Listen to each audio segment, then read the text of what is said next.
In the 1800s, Americans were surrounded with death thanks to high infant mortality rates, death in childbirth, poor sanitation, sickness, farming and industrial accidents, and death on the battlefield. Death was a typical discussion for your everyday American in the 19th century because it was everywhere. And when Queen Victoria began to mourn the loss of her husband in 1861, mourning the dead became fashionable.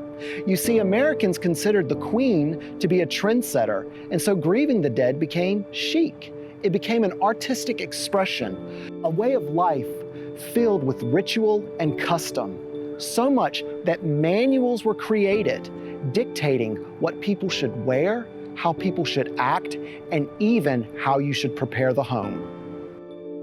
Most Americans in the 19th century died at home. Windows in the house were draped in black fabric. Clocks were stopped at the time of the person's death and restarted after burial. Mirrors inside the home were covered in black fabric, or they were turned to face the wall because there was a superstitious belief that the dead could become trapped within the mirror, or if a mourner happened to peer into the looking glass, they may be the next to die. Black fabric also draped the outside of the home.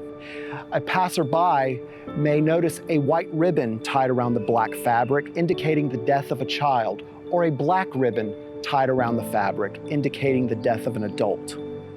The body was prepared by the family at home and placed in the formal part of the house, the parlor. Here in the parlor, vigils or wakes were held, where the family would watch over the dead for 24 hours. Then the funeral would take place. You may have a parlor in your home, but you will not call it a parlor because parlor carries with it a morbid association. You probably call it a living room.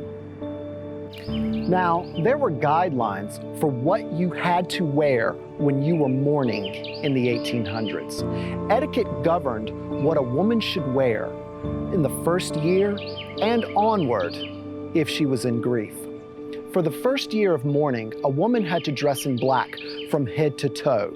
This first year was known as deep mourning. After the first year, a mourning woman could add the color white to the trim of her black outfit. And then she could begin to wear something to remember the dead by, or memento mori. This could be in the form of a nice brooch, or the woman wore the hair of the deceased. You see, a lock of hair could be cut from the dead and fashioned into an earring, or could be attached to a brooch in the form of a weeping willow. A grieving man did not have as many rules to follow. All he needed was a nice suit adorned with a black sash, or a black armband, or a band that went around the hat to signal he was in mourning. Now, children were also involved in the mourning process. You see, in the 19th century, children were exposed to the reality that people died a lot. It was so common that children played with a small porcelain doll. One of the accessories for this small doll was a coffin. These little toys were known as frozen charlottes. The name came from an 1840 poem about a young girl who froze to death. As society became more liberal and progressive in the 20th century, such mourning and grieving traditions were seen as restrictive. The 1920s and World War II issued in a new way of grieving and mourning. Corporate funeral homes began to handle the body, and we began to ignore topics dealing with grief and mourning. It began to make us feel uncomfortable. It's an interesting note. Victorian Americans considered certain topics like lewd behavior to be too taboo to discuss in public.